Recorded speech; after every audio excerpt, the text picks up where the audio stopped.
आप सभी के लिए दिल्ली की तरफ से 353 प्लस पोस्ट पे रिक्रूटमेंट के नोटिफिकेशन आउट हुए हैं। ये जो वैकेंसी रहने वाली है डायरेक्ट आपका दिल्ली सब ऑर्डिनेटेड बोर्ड कराएगी। बात करेंगे इस वीडियो में आपके यहाँ पे क्या नोटिफिकेशन रहने वाली, एलिजिबिलिटी रहने वाली है और कौन कौन से कैंडिडेट हैं जो फॉर्म फिल कर सकते हैं। एग्जाम पैटर्न में भी काफ़ी ज़्यादा चेंज हुए हैं, तो आपके लिए सारे डाउट आपके यहाँ पे क्लियर हो जाएंगे। तो इसके लिए सभी कैंडिडेट वीडियो लास्ट तक देखना है। और अगर कोई भी डाउट रह जाता है तो आप सिंपली कमेंट सेक्शन में कमेंट कर सकते हैं। देखिए, इसका जो नोटिफिकेशन है ये आपका यहाँ पे 27 दिसंबर को रिलीज हुआ था। तो ये वैकेंसी 2025 में कंसिडर की जाएंगी, बट यहाँ पे जो आपके फॉर्म फिल स्टार्ट होंगे वो आपके यहाँ पे जनवरी 2026 से फरवरी 2026 स्टार्ट हो जाएंगे। तो ये जो एक्सेप्टेड एग्जाम डेट आने वाली है वो भी आपके यहाँ पे क्लियर हो जाएंगे।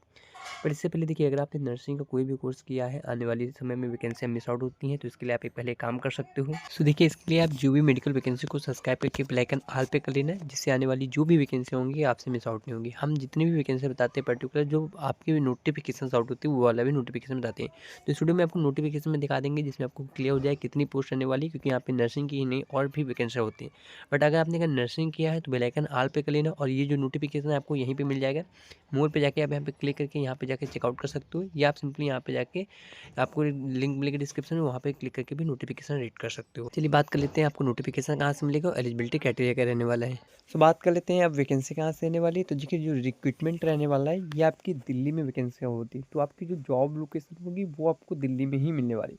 बट ये दिल्ली सब ऑर्डिनेटर सर्विस कलेक्ट कराती हो, और जैसा आप जानते हैं दिल्ली आपका यूनियन टेरिटरी में आता है, तो इसमें all India candidate form fill कर पाते हैं। रिजर्वेशन की बात कर लेते हैं, अगर आप यूआर कैटेगरी से हो तो भी आपको रिजर्वेशन मिलता है, अगर आप ओबीसी कैटेगरी से हो तो भी आपको यहाँ पे रिजर्वेशन मिलता है। तो सभी कैटेगरी वालों को रिजर्वेशन मिलता है। बट यहाँ पे एक बात क्लियर कर देते हैं, जिनके पास सेंट्रल का कास्ट सर्टिफिकेट होता है, आप जैसे जानते होंगे आपकी स्टेट में भी कास्ट सर्टिफिकेट बनता है, और एक सेंट्रल का कास्ट सर्टिफिकेट होता है जो एम्स में लगता है, आपका रेलवे में लगता है, जो कि सेंट्रल गवर्नमेंट की वैकेंसी होती है। वो सेम अगर आप यहाँ पे कास्ट सर्टिफिकेट लगाते हो तो आप सिंपली दिल्ली ऑर्डिनेट में कैटेगरी वाइज भी रिजर्वेशन मिल जाता है। बात कर लेते हैं पोस्ट की, तो staff nursing plus nursing officers की रिक्रूटमेंट आने वाली। टोटल नर्सिंग की पोस्ट की बात करें तो आपकी 353 पोस्ट रहने वाली है। ये वैकेंसी वैसे काफ़ी रहने वाली, बट पिछली बार से वैकेंसी कम रहने वाली है। बट अगर आप एलिजिबल होते हो तो आप यहाँ पे फॉर्म फिल कर देना। जॉब लोकेशन दिल्ली में रहने वाला है। पे मैट्रिक्स की बात करें तो लेवल 7 का गेट पे लगेगा। सिलेक्शन मोड की बात करें तो रिटन एग्जाम होगा। रिटन एग्जाम में जो कैंडिडेट क्वालिफाइड कर ले जाएंगे, इसके बाद आपका यहाँ पे सिंपली मेरिट बनते हैं। आप ओवरव्यू के बाद आपकी एप्लीकेशन फ़ीस क्या रहने वाली है, और मोस्ट इंपॉर्टेंट एलिजिबल क्या रहने वाला है। तो यहाँ पे जो एज लिमिट होती है, एप्लीकेशन फ़ीस होती है, एप्लीकेशन फ़ीस आपके यहाँ पे काफ़ी कम होती है, केवल 100 रुपीज़ पड़ते हैं। वो भी उन कैंडिडेट के लिए जो जनरल होते हैं, ओबीसी वाले होते हैं। अगर आप फीमेल कैंडिडेट हैं और नर्सिंग में 90-80-20 जो रेशो चलता है उस हिसाब से 60% कैंडिडेट 70% कैंडिडेट फीमेल होते हैं, तो उन सभी के लिए यहाँ पे पेमेंट नहीं रहने वाली। यानी आप वुमेन कैटेगरी से हो, फीमेल हो, विकलांग कैटेगरी से हो, शेड्यूल कास्ट हो, शेड्यूल ट्राइब हो, तो आपको यहाँ पे एप्लीकेशन फ़ीस नहीं पड़ती। एज लिमिट की बात कर लेते हैं, तो एज लिमिट आपके यहाँ पे होती है 18 साल होती है मिनिमम, और मैक्सिमम आपकी 30 साल। ये जो काउंट होगी 1 जनवरी 2026 से होगी। पहले क्लियर कर देते हैं, ये जो एज काउंट होगी 2026 से ही आपके यहाँ पे काउंट होगी। इससे पहले आपकी एज लिमिट यहाँ पे काउंट नहीं होगी।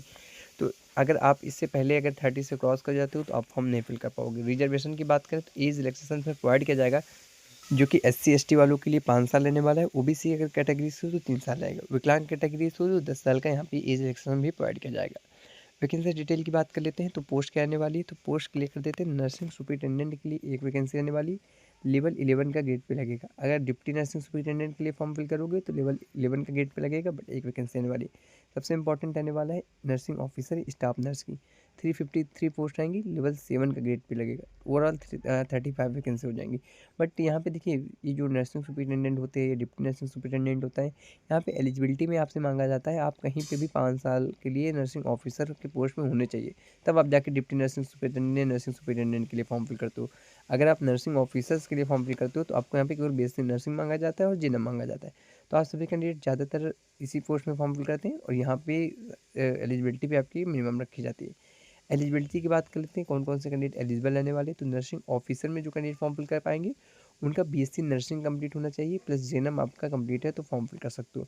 और एक बात क्लियर कर देते हैं, अगर आप रजिस्टर्ड नहीं हो तो आप फॉर्म नहीं फिल कर पाओगे। तो मस्ट भी रजिस्टर्ड रहने वाला है आपका नर्सिंग में।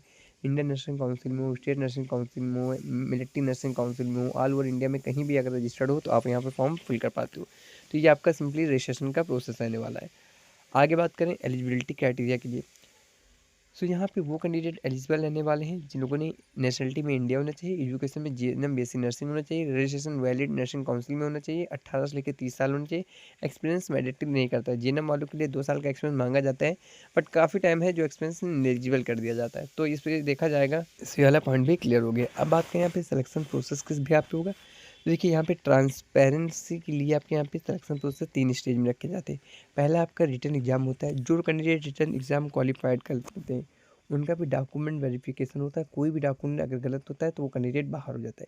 इसके बाद एक फाइनल मेरिट बनाई जाती है कि जितने भी 54 मार्क्स या 34 मार्क्स जितने भी आपके यहाँ पे परसेंटाइल होते हैं उस हिसाब से आपके यहाँ पे सिलेक्ट कर लिया जाते हो।